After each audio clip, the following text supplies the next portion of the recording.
Hello everyone. In the previous lecture we discussed analog to digital conversion and the sampling process. So we learned that an ADC performs three major operations: sampling, quantization and coding. We also introduced the sampling theorem. In this video we will continue from sampling and discuss an important problem called aliasing.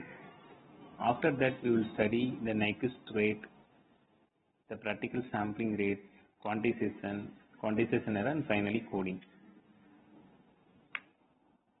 So let us begin with aliasing. Aliasing is an undesirable effect that can occur when an analog signal is sampled at an insufficient sampling rate.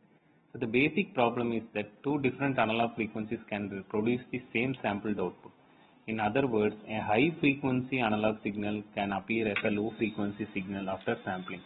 This is called the aliasing effect. Look at the concept shown on this slide. The samples obtained from one high frequency signal can be identical to the samples obtained from another lower frequency signal. Therefore, after sampling, it may not be possible to determine which original analog signal actually produced those samples. So this is why aliasing is a serious problem in digital signal processing. So this slide gives the conditions to avoid the aliasing. First, the signal should be band limited. That means the signal should have a finite maximum frequency. Second, the sampling frequency should be at least twice the maximum frequency. Therefore, Fs greater than or equal to 2 Fmax. If the sampling frequency is lower than the required value, frequency components can overlap after sampling and aliasing can occur. Therefore, before sampling, we should know the maximum frequency present in the signal and select a suitable sampling rate. Now let us define the Nyquist rate. The minimum sampling rate required to avoid aliasing is called Nyquist rate. It is given by Fs equal to 2 Fmax. The corresponding frequency Fs by 2 is the Nyquist frequency. It is also referred to as the folding frequency or cutoff frequency in the context shown in the representation. The frequency range from minus Fs by 2 to plus Fs by 2 is called the Nyquist interval. So remember these three terms. Nyquist rate is the minimum sampling rate, Nyquist frequency half of the sampling frequency, Nyquist interval the frequency range from minus Fs by 2 to plus Fs by 2. These are several different sampling rate of DSP applications.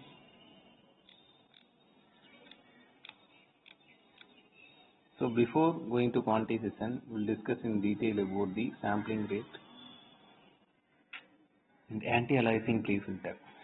So even when designing a practical system, unwanted high frequency components may be present in the input signal. To reduce the possibility of aliasing, an anti-aliasing pre-filter can be used before the sampling operation. So the purpose of this filter, which is anti-aliasing filter, pre-filter, is to limit the bandwidth of the input signal before it reaches the sampler. In simple words, the filter removes or reduces frequency components that are too high to be represented correctly at the selected sampling rate. Therefore, the practical signal path can be understood as analog signal, anti-aliasing filter, sampler, ADC processing. So this is an important practical technique in ADC systems. So this slide gives examples of sampling rates used in different applications. For geophysical applications, the example shown is a maximum frequency of 500 Hz and the sampling rate of 1 kHz. For biomedical applications, the example is 1 kHz and 2 kHz. For mechanical applications, 2 kHz and 4 kHz are shown. For speech, the example is 4 kHz and 8 kHz. For audio, the example is 20 kHz and 40 kHz. And for video, the example shown is 4 MHz and 8 MHz. These examples demonstrate the basic relationship between the highest signal frequency and the required sample rate. Now we move to the second major stage of ADC, that is quantization. After sampling, we have discrete time samples. However, the amplitude of each sample can still take a continuous range of values. Quantization converts these continuous amplitude values into a finite number of discrete levels. Suppose the ADC bus uses B bits.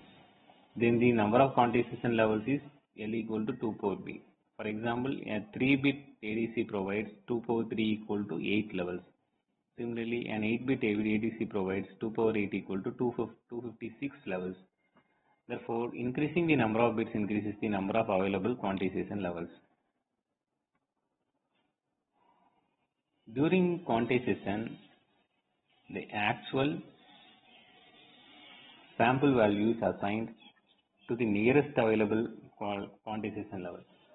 Therefore, the quantized value may not be exactly equal to the original sample value.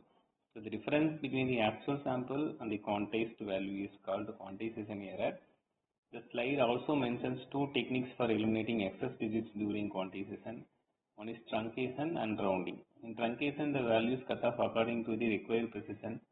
In rounding, the value is assigned to the newest available level or nearest available level. For the rounding case shown in the representation, the error is represented in the term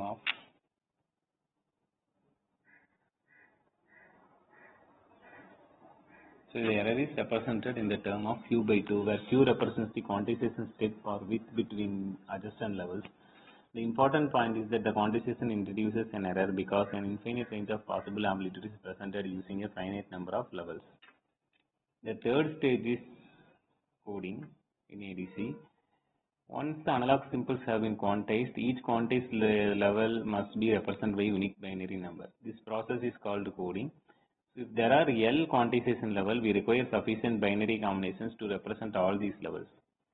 With a word length of b bits, we can generate 2 power b binary combinations. Therefore, the required number of bits is related to the number of levels by b equal to log L to the base 2. The binary code consists of bits, with the first significant bit being the MSB, most significant bit, and the last bit being the LSB or the least significant bit. So after coding, the quantized sample is represented by a binary number.